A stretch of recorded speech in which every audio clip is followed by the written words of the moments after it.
Channel में आप सभी का स्वागत है। दोस्तों, इस वीडियो सीरीज में हम आप लोगों को 12th बोर्ड एग्जाम के बेहतर तैयारी के लिए समाज शास्त्र के 500 अति महत्वपूर्ण ऑब्जेक्टिव प्रश्न का तैयारी करवाने वाले हैं। और अगर आप इस सीरीज के सभी प्रश्न का तैयारी कर लेते हैं तो मैं आपको 100% गारंटी देती हूँ कि एग्ज़ाम में आपका एक भी प्रश्न नहीं छूटेगा। तो मैं आशा करती हूँ कि आप लोग इस सभी प्रश्न का तैयारी जरूर करेंगे। और आप लोग को बता दें कि यह इस वीडियो सीरीज का 9 नंबर वीडियो है। इससे पहले हम 8 वीडियो अपलोड कर चुके हैं। अगर आप नहीं देखे हैं तो आप इस चैनल के प्ले लिस्ट में जाकर देख सकते हैं। तो चलिए शुरू करते हैं आज का वीडियो। और दोस्तों, आप लोग को बता दें कि जितने भी लोग LGR स्टडी ऐप डाउनलोड नहीं किए हैं तो ज़रूर डाउनलोड कर लीजिए और टेलीग्राम भी ज्वाइन कर लीजिए। तो चलिए शुरू करते हैं आज का पहला प्रश्न। आज का पहला प्रश्न है, आदिम समाज में जादू के कौन से प्रकार को सामाजिक स्वीकृति प्राप्त है। इस प्रश्न के द्वारा पूछा जा रहा है कि आदिम समाज में जादू के कौन से प्रकार को सामाजिक स्वीकृति प्राप्त है। काला जादू, अनुकरणात्मक जादू, सफ़ेद जादू या इनमें से कोई नहीं। दोस्तों, आप लोग को बता दें यहाँ पे जो सही आंसर होगा सी आपका बिल्कुल ही सही आंसर होगा, क्योंकि आदिम समाज में सफ़ेद जादू को सामाजिक स्वीकृति प्राप्त है। अगले प्रश्न की ओर बढ़ते हैं और अगला 2 नंबर प्रश्न है, निम्न में से कौन एक अनुसूचित जाति नहीं है। इस प्रश्न के द्वारा पूछा जा रहा है कि निम्न में से कौन एक अनुसूचित जाति नहीं है। मुसहर, दुशाद, रजक या धनुक। दोस्तों, आप लोग को बता दें इन सभी में से जो सही आंसर होगा डी आपका बिल्कुल ही सही आंसर होगा, क्योंकि धनुक जो है वो एक अनुसूचित जाति नहीं है। अगले प्रश्न की ओर बढ़ते हैं और अगला 3 नंबर प्रश्न है, युवा संगठन किस समाज में पाया जाता है। इस प्रश्न के द्वारा पूछा जा रहा है कि युवा संगठन किस समाज में पाया जाता है। ग्रामीण समाज, नगरीय समाज, आदिम समाज या औद्योगिक समाज। दोस्तों, आप लोग को बता दें इन सभी में से जो सही आंसर होगा सी आपका बिल्कुल ही सही आंसर होगा, क्योंकि आदिम समाज में युवा संगठन पाया जाता है। अगले प्रश्न की ओर बढ़ते हैं और अगला 4 नंबर प्रश्न है, बिटलाहा परंपरा किस समाज में पाई जाती है। आदिम समाज, मुस्लिम समाज, सिख समाज या नगरीय समाज। दोस्तों, आप लोग को बता दें यहाँ पे जो सही आंसर होगा ए आपका बिल्कुल ही सही आंसर होगा, क्योंकि बिटलाहा परंपरा आदिम समाज में पाई जाती है। अगले प्रश्न की ओर बढ़ते हैं और अगला 5 नंबर प्रश्न है, किस वर्ष घरेलू हिंसा कानून पास हुआ। इस प्रश्न के द्वारा पूछा जा रहा है कि किस वर्ष घरेलू हिंसा कानून पास हुआ। 2005, 2007, 1998 या 2009।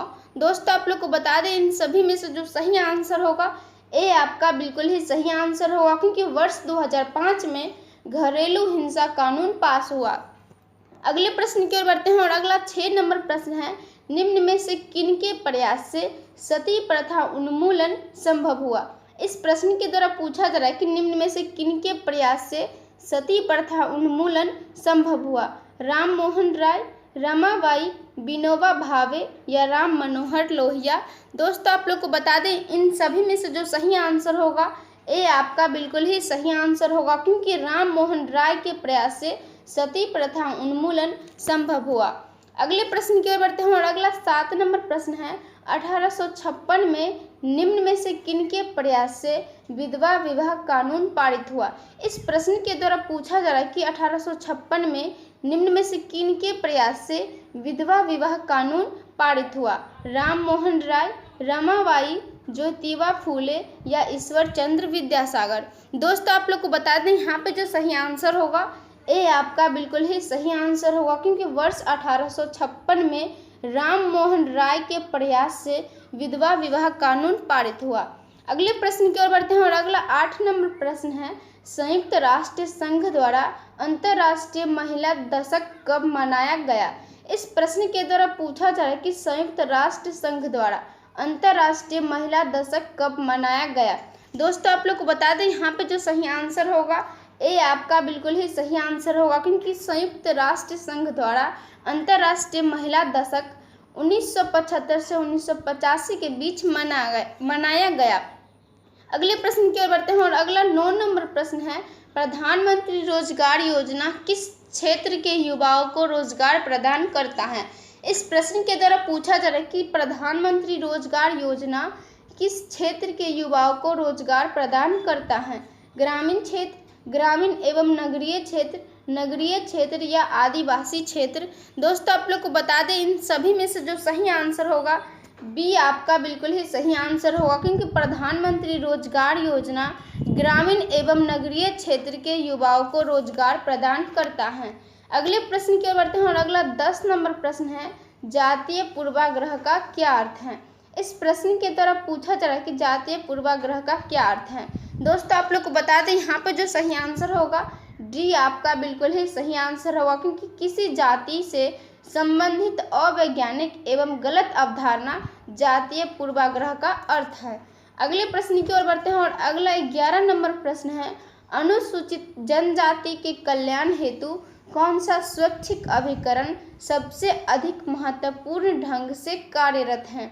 समाज कल्याण मंत्रालय, भारतीय आदिम जाति सेवा संघ, जनजातीय सलाहकार परिषद या जनजातीय शोध संस्थाएं।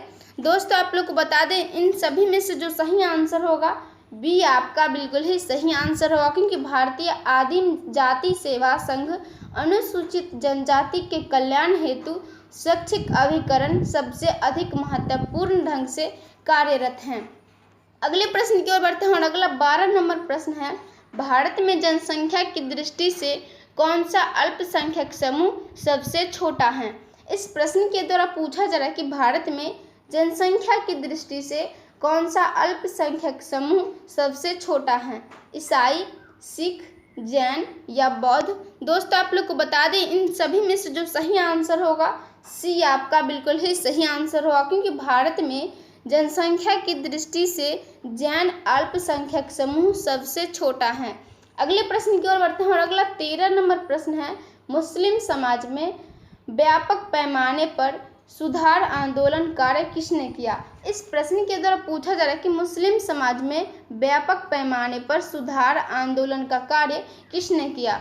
दोस्तों आप लोग को बता दें, यहाँ पे जो सही आंसर होगा सी आपका बिल्कुल ही सही आंसर होगा, क्योंकि मुस्लिम समाज में व्यापक पैमाने पर सुधार आंदोलन का कार्य सैयद अहमद खान ने किया।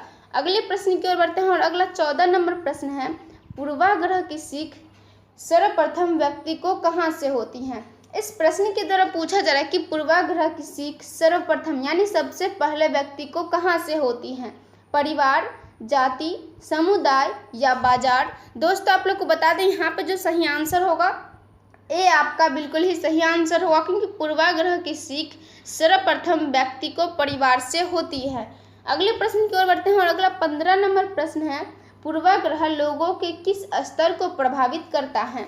मानसिक, सामाजिक, व्यवहारिक या राजनीतिक। दोस्तों आप लोग को बता दें, इन सभी में से जो सही आंसर होगा सी आपका बिल्कुल ही सही आंसर होगा, क्योंकि पूर्वाग्रह लोगों के व्यवहारिक स्तर को प्रभावित करता है।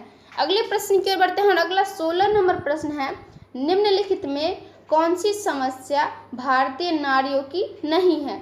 इस प्रश्न के द्वारा पूछा जा रहा है कि निम्नलिखित में से कौन सी समस्या भारतीय नारियों की नहीं है? लिंग समानता, अशिक्षण, कुपोषण या अज्ञानता एवं अंधविश्वास। दोस्तों आप लोग को बता दें, यहाँ पे जो सही आंसर होगा ए आपका बिल्कुल ही सही आंसर होगा, क्योंकि लिंग समानता भारतीय नारियों की समस्या नहीं है। अगले प्रश्न की ओर बढ़ते हैं और अगला 17 नंबर प्रश्न है, जनजातियों पर अत्याचारों को रोकने के लिए केंद्र सरकार द्वारा चलाया गया अत्याचार निरोधक अधिनियम कब लागू किया गया? 1988 में, 1989 में, 1990 में या 1991 में। दोस्तों आप लोग को बता दें, यहाँ पर जो सही आंसर होगा बी आपका बिल्कुल ही सही आंसर होगा, क्योंकि जनजातियों पर अत्याचारों को रोकने के लिए केंद्र सरकार द्वारा चलाया गया अत्याचार निरोधक अधिनियम 1989 में लागू किया गया। अगले प्रश्न की ओर बढ़ते हैं और अगला 18 नंबर प्रश्न है, अस्पृश्यता का संबंध किससे है? इस प्रश्न के द्वारा पूछा जा रहा है कि अस्पृश्यता का संबंध किससे है? वर्ग व्यवस्था, संपदा, जाति प्रथा या दास प्रथा।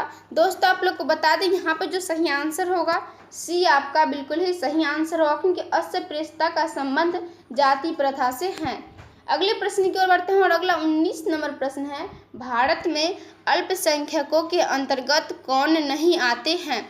इस प्रश्न के द्वारा पूछा जा रहा है कि भारत में अल्पसंख्यकों के अंतर्गत कौन नहीं आते हैं। धार्मिक अल्पसंख्यक, भाषाई अल्पसंख्यक, जनजातीय अल्पसंख्यक या जातीय अल्पसंख्यक। दोस्तों आप लोग को बता दें, इन सभी में से जो सही आंसर होगा डी आपका बिल्कुल ही सही आंसर होगा, क्योंकि भारत में अल्पसंख्यकों के अंतर्गत जातीय अल्पसंख्यक नहीं आते हैं। अगले प्रश्न की ओर बढ़ते हैं और अगला 20 नंबर प्रश्न है, वर्तमान भारत में जनजातियों की सर्वप्रथम समस्या है।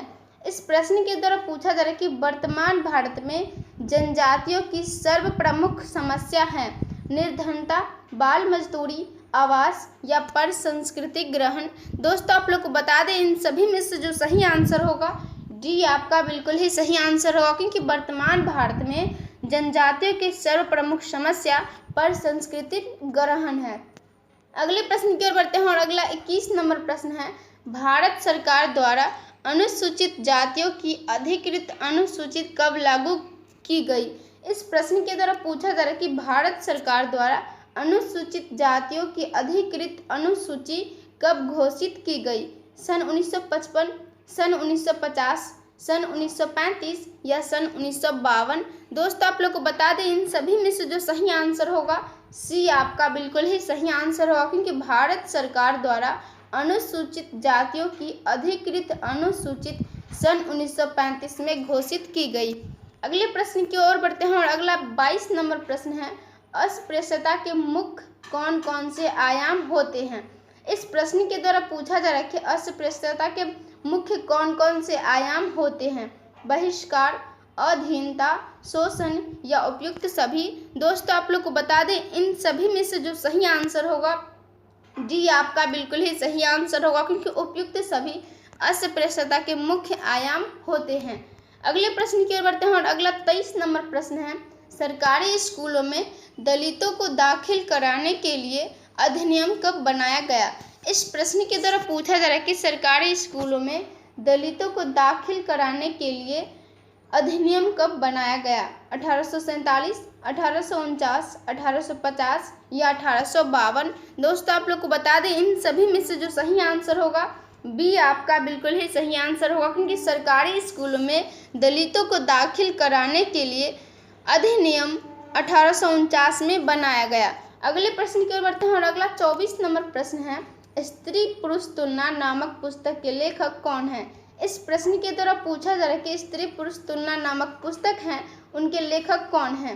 चांद बीवी, ताराबाई शिंदे, जानकी बाई या इंदिरा गांधी। दोस्तों आप लोग को बता दें, यहाँ पे जो सही आंसर होगा बी आपका बिल्कुल ही सही आंसर होगा, क्योंकि स्त्री पुरुष तुलना नामक पुस्तक उनके लेखक हैं ताराबाई शिंदे। अगले प्रश्न की ओर बढ़ते हैं और अगला 25 नंबर प्रश्न है, किन्होंने सीमांत व्यक्ति की अवधारणा दी।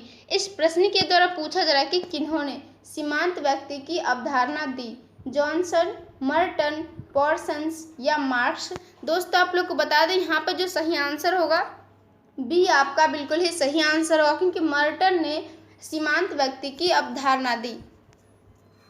तो दोस्तों आज के लिए इतना ही रखते हैं। आज का वीडियो कैसा लगा कमेंट के माध्यम से ज़रूर बताइए, और जितने भी लोग LGR स्टडी ऐप डाउनलोड नहीं किए हैं तो ज़रूर डाउनलोड कर लीजिए, क्योंकि इस ऐप में आपको सभी विषय का VVI ऑब्जेक्टिव क्वेश्चन का PDF, VVI सब्जेक्टिव क्वेश्चन का PDF, quick revision notes, model paper का PDF, क्लास नोट एवं ऑनलाइन टेस्ट की भी सुविधा है।